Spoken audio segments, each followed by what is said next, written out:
Hi, in this episode of Redneck 101, we're talking about fishing competition the right way. There's nothing wrong with a little agreeable competition, as long as everyone is still rooting for each other. But how many mortal men can head back to the weigh-in with 20 pounds of bass in the live well and not be hoping that none of the other competitors brings in more? Or how many of us can be content heading in with a lower weight a few minutes early so we can slow to idle speeds in no wake zones and when passing within 100 feet of other vessels fishing or kayaks or boathouses?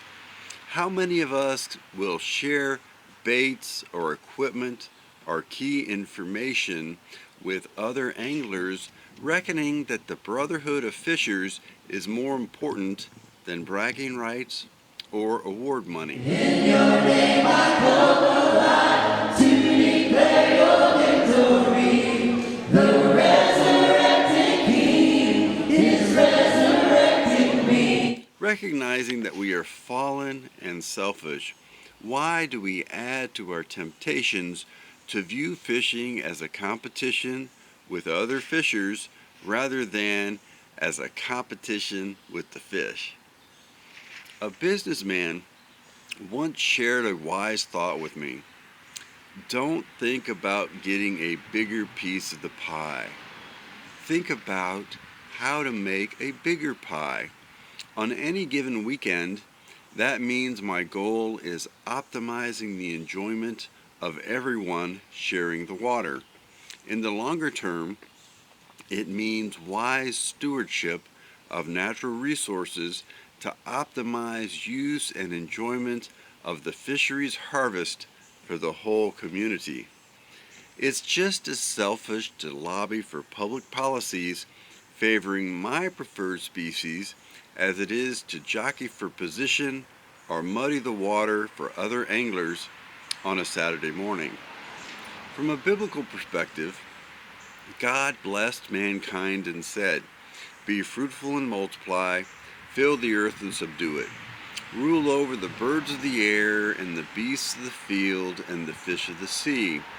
We are within our rightful place to ask and seek success in fishing and victory over the fish. And we are within our rightful place to ask our Heavenly Father for our daily bread or our daily fish. But we've gone too far if our fishing desire is to rule over other men, either in awards or competition or a bigger piece of the pie.